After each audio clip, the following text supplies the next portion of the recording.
नमस्कार बंधू भगिनींनो, आपल्या सगळ्यांचं सहर्ष स्वागत आहे स्वास्तिकम या माझ्या चॅनलवर। आज मी आपल्या सगळ्यांसाठी श्री नवनाथ भक्तिसार या पोथीचं वाचन घेऊन आलेली आहे।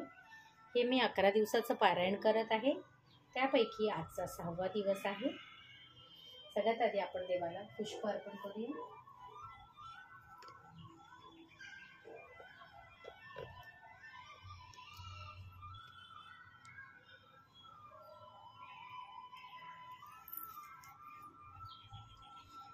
गणपतये नमः। श्री सिद्धिविनायक अष्टविनायक नमो नमः। गणपती बाप्पा मोरया।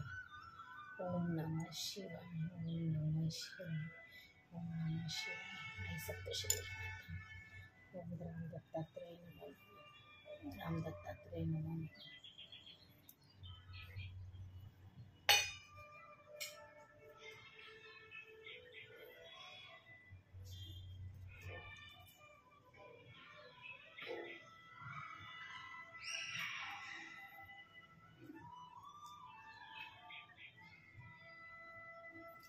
देवाला नैवेद्य अर्पण करते।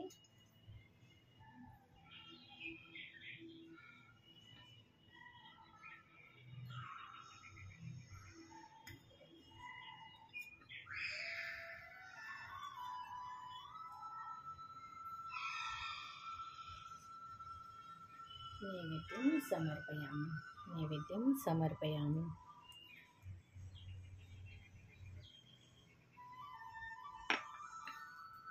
नैवेद्यं समर्पयामि।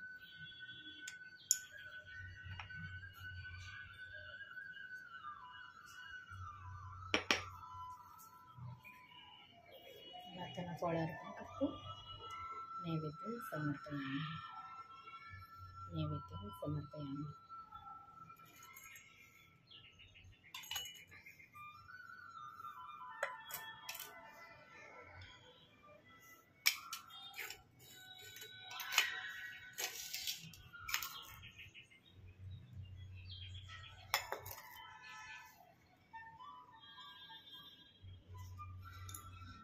ओम चैतन्य नवनाथेभ्यो नमः। ओम चैतन्य नवनाथेभ्यो नमः। राम दत्तात्रेय नमः। श्री गुरुवे नमः। चला मग आजच्या कथेस सुरुवात करूया।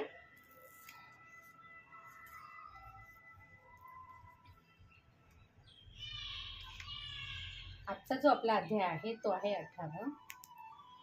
22वा।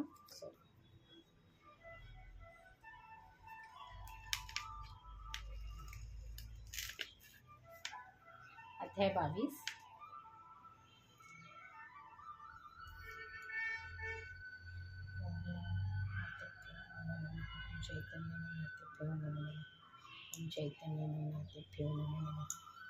अध्याय 22। मैनाकिनीचे सिंहलद्वीपास प्रस्थान। मच्छिंद्र मैनावती थेट भेट। मीननाथांचा वध व संजीवन। श्री गणेशाय नमः। श्री सरस्वतीभ्यो नमः। गोरक्षनाथ मच्छिंद्र व मीनानाथांना घेऊन गेल्यावर उपरिचर वसू शोकाकुल मैनाकिनीस प्रासादात घेऊन गेले व तिला धीर देत म्हणाले, बाई ग, धीर धर, सावध हो। तू ज्याबद्दल शोक करत आहेस ते सर्व अशाश्वत आहे, हे लक्षात घे। क्षणिक वस्तूंचा मोह धरून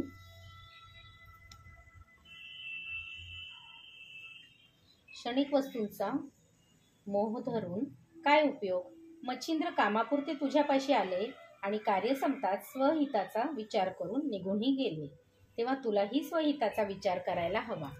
म्हणून तू कोण आहेस, येथे कशी आलीस याचा विचार कर आणि आपल्या पूर्वपदाचा उपभोग घेण्यासाठी माझ्याबरोबर चल, त्यातच तुझे हित आहे। माझे ऐकून तू सिंहल द्वीपास आलीस तर 12 वर्षांनी मच्छिंद्र, गोरक्ष आणि मीनानाथांच्या भेटीची तुझी इच्छा मी नक्की पूर्ण करेन, असे वचन देतो। ते ऐकून तिला खूप बरे वाटले।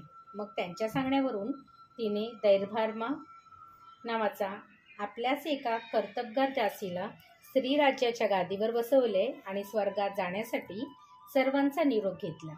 मैनाकिनीला सिंहलद्वीपास पोचवून उपरिचर वसू स्वस्थानी गेले। मच्छिंद्र मैनावती भेट। इकडे मीननाथ आणि मच्छिंद्र यांच्यासह स्त्रीराज्यातून निघालेले गोरक्ष मजल दर मजल करत गौडबंगालात प्रवेशले. फिरता फिरता ते एका आमराईपाशी आले. येथेच गोरक्ष व कानिफांची प्रथम भेट झाली होती. त्या पूर्वस्मृती जाग्या होताच गोरक्षांच्या डोळ्यात अश्रू तरळले. मीननाथांना खांद्यावरून खाली उतरवून त्यांनी त्या पवित्र स्थानास कृतज्ञतेने नमस्कार केला. त्यावेळी त्यांची अवस्था पाहून मच्छिंद्रांनी त्यांच्या रडण्याचं कारण विचारले.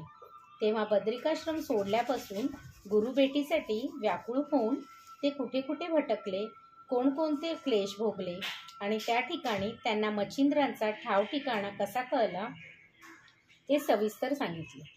ती हकीकत ऐकून त्यांना गोरक्षांचे खूप कौतुक वाटले. त्यांनी त्यांना प्रेमाने कुरवाळले. मार्गामध्ये गोरक्षांनी त्यांना जालंधर, मैनामती व गोपीचंद यांची कथा सांगितली.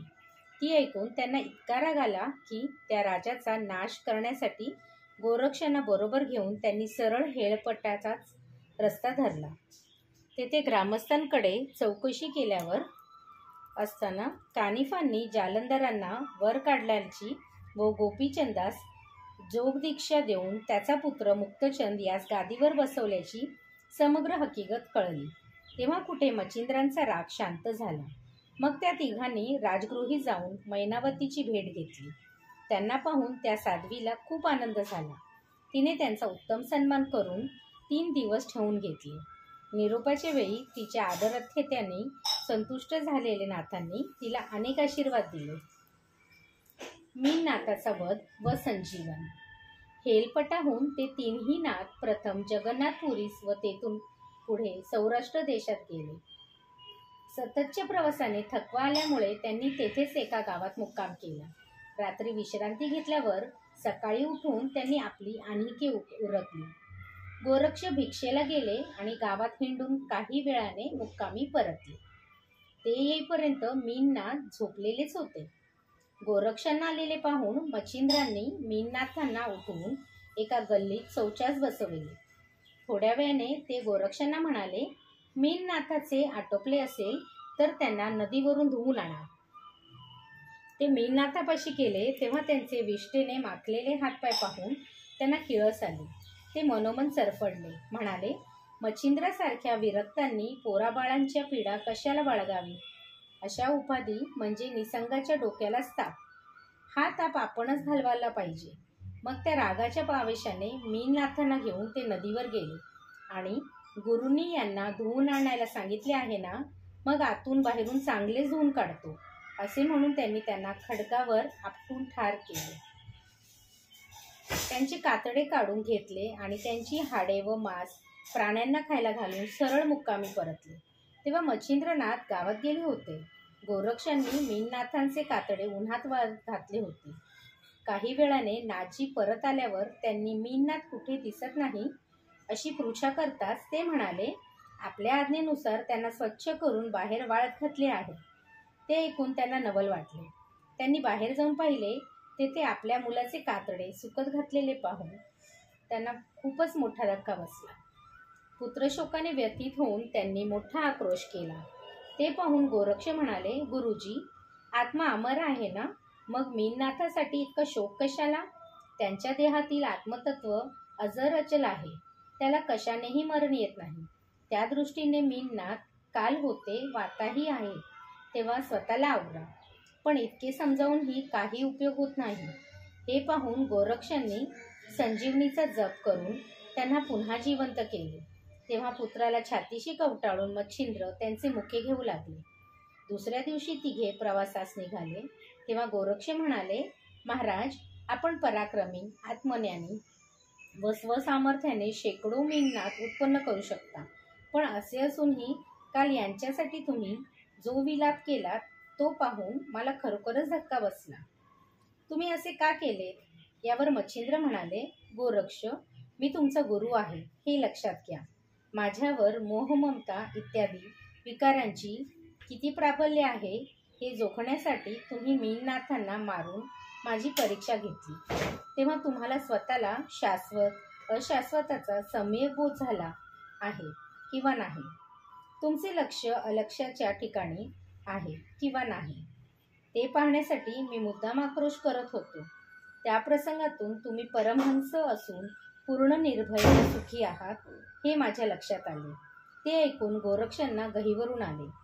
त्यांनी मच्छिंद्रनाथांची क्षमा मागून त्यांना साष्टांग वंदन केले. अध्याय 22 समाप्त. श्री दत्त प्रभू पर्णमस्तु. शुभम भवतु, शुभम भवतु, शुभम भवतु.